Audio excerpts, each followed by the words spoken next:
kali ini saya akan menyampaikan tentang koneksi antar materi modul 2.3 yang disampaikan oleh Nanang Syafiuddin, pendidikan guru penggerak angkatan 11 dari kota Surabaya. Berikut ini adalah mind mapping tentang koneksi antar materi modul 2.3, yang mana dalam tagihan dari LMS yang pertama adalah kita guru sebagai calon guru penggerak harus melakukan refleksi terkait dengan pengalaman terbaru yang sudah didapat selama pembelajaran, emosi yang didapat ketika melaksanakan refleksi ataupun eksplorasi konsep yang ada di modul 2.2, dan kemudian apa yang sudah baik dan apa yang perlu diperbaiki ke depannya.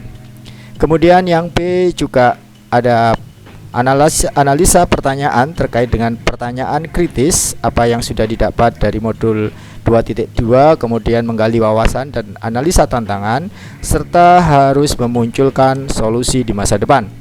Yang ketiga adalah koneksi pembelajaran, yaitu pengalaman di masa lalu tentang pembelajaran modul 2.3 ini dan penerapannya di masa yang akan datang, dan juga tentang konsep praktik baik yang sudah dilakukan. Dan CGB juga bisa mendapatkan informasi dari sumber lain terkait dengan supervisi akademik dan praktek coaching ini. Berikut ini adalah pemikiran reflektif terkait dengan pengalaman belajar yang sudah dilaksanakan oleh calon CGB.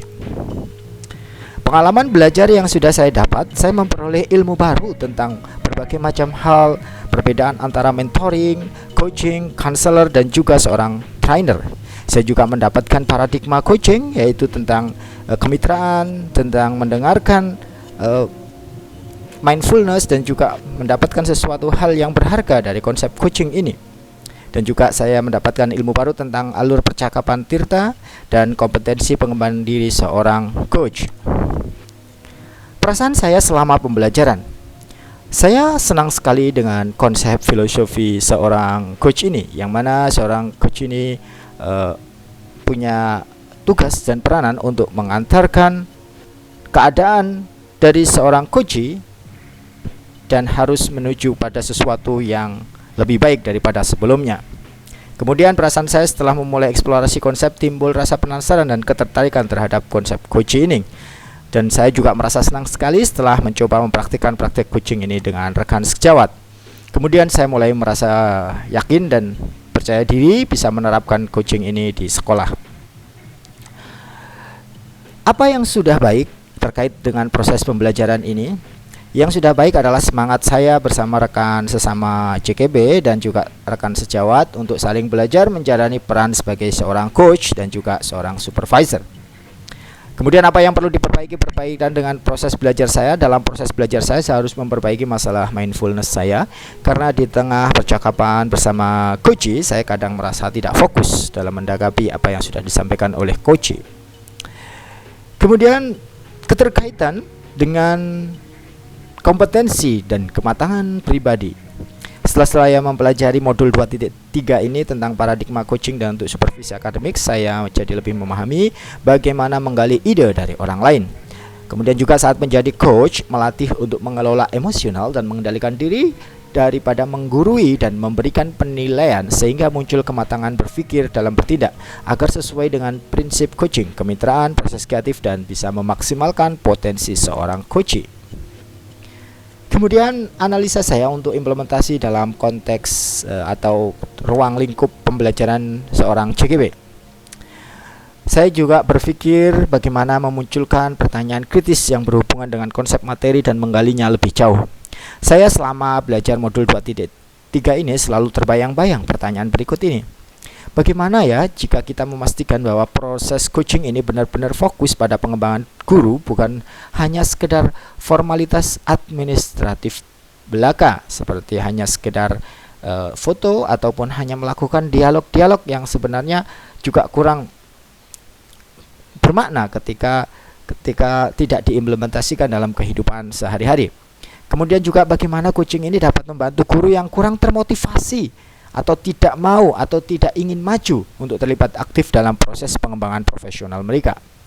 Kemudian juga apakah model percakapan alur Tirta ini benar-benar bisa memaksimalkan potensi guru yang kurang percaya diri dalam kesehariannya. Kemudian saya juga punya pemikiran apa ya batasan antara coach dan coachee jika dilihat dari relasi kontrol dalam pelaksanaan tanggung jawab. Karena menurut saya sangat jauh berbeda sekali dengan konsep seorang supervisor yang ketika coachee melakukan kesalahan langsung ditegur dan harus melakukan perbaikan. Kemudian dari eksplorasi saya juga mengolah materi yang saya peroleh agar memunculkan wawasan atau pengetahuan baru. Saya menemukan bahwa konsep coaching ini bisa mengubah cara pandang saya sebagai guru kepada murid dan juga teman sejawat, bahwa relasi kita semua sebenarnya setara dalam belajar dan untuk tumbuh bersama. Bagaimanapun juga kita berada pada institusi pendidikan yang berbeda sekali dengan konsep militer. Upaya kemitraan adalah cara yang paling manusiawi untuk memunculkan potensi maksimal setiap pembelajar. Jadi, relasi top down sudah bukan lagi cara pandang yang cocok dilakukan di zaman ini. Konsep ini sangat sesuai sekali dengan gaya kepemimpinan Nabi Muhammad SAW, idola saya. Dengan demikian, apapun yang saya pelajari ini seperti sudah ada sinyal-sinyal pengetahuan sebelumnya. Kemudian saya menganalisa tantangan yang sesuai dengan konteks saya, yaitu di SDN Wonokromo 1 Surabaya.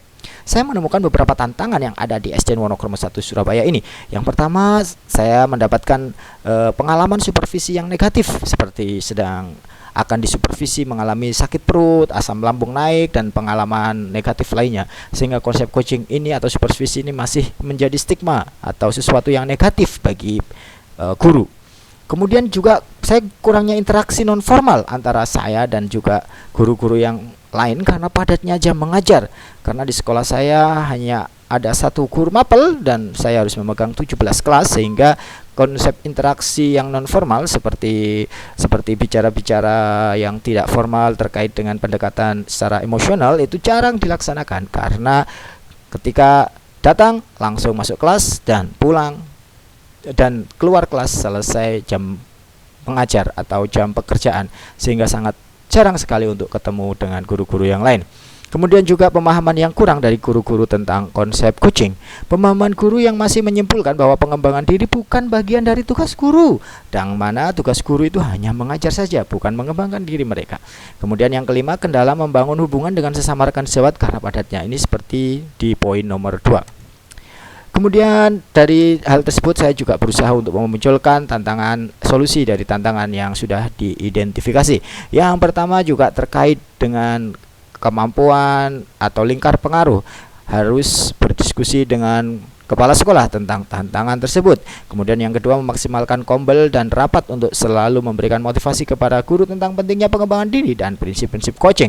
Kemudian mengadakan kegiatan bersama di luar jam kerja, mengajak teman sejawat yang memiliki semangat untuk mengikuti program-program guru penggerak angkatan 12. Selalu memberikan keteladanan tentang belajar sepanjang hayat dan menggunakan prinsip paradigma coaching dalam percakapan keseharian.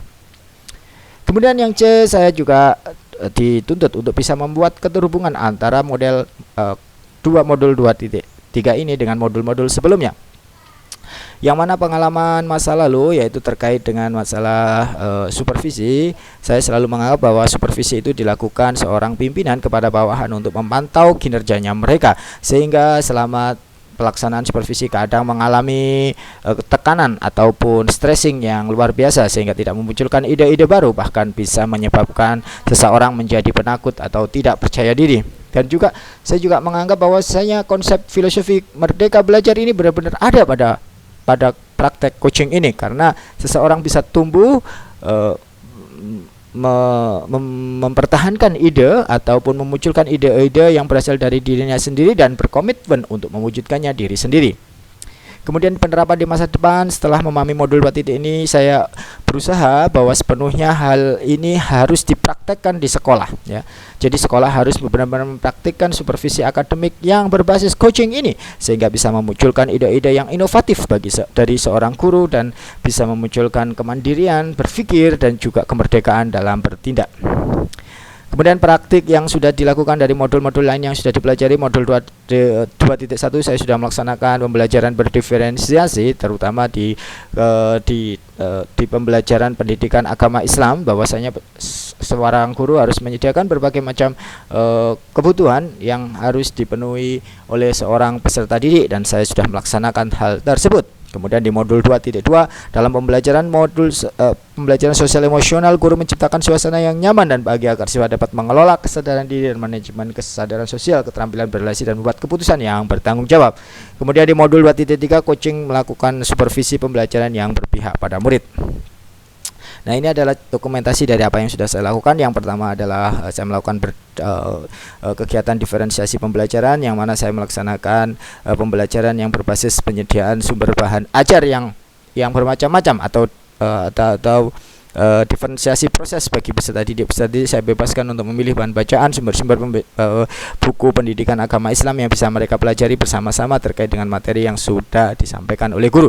Kemudian juga modul 2.2 tentang pendidikan sosial emosional, saya bekerja sama dengan guru kelas. Saya mencoba untuk mendampingi atau melakukan restitusi dengan atau melakukan mindfulness terhadap siswa yang mengalami gangguan di pembelajarannya. Saya menenangkan guru tersebut dan juga siswanya agar bisa saling berinteraksi dengan baik. Kemudian juga saya melakukan praktek coaching tirta bersama dengan teman sesama JKP lain di ruang kelas di sekolah SD Muhammadiyah 6 Gadung. Nah, kemudian juga saya menemukan berbagai macam informasi yang didapat dari sumber bahan ajar dari pendidikan guru penggerak, seperti di jurnal pendidikan tentang a new model for academic and career achievement. Poinnya bahwa coaching itu menjadi hal penting ternyata ya untuk memunculkan inovasi baru dalam karir dan akademik seorang mahasiswa di sana ya, murid ya. Kemudian juga saya menemukan tentang how can coaching make a positive impact within educational setting, penulisnya Mary Devine and Raymond Mers. Ini juga saya menemukan poin-poin bahwasanya coaching ini menjadi sesuatu yang efektif bagi guru untuk pengembangan diri, tentunya dengan prinsip-prinsip dan paradigma coaching yang ideal. Demikian dari koneksi antar materi yang sudah saya buat. Jalan-jalan tanpa kekasih. Sekian dan terima kasih. Assalamualaikum warahmatullahi wabarakatuh.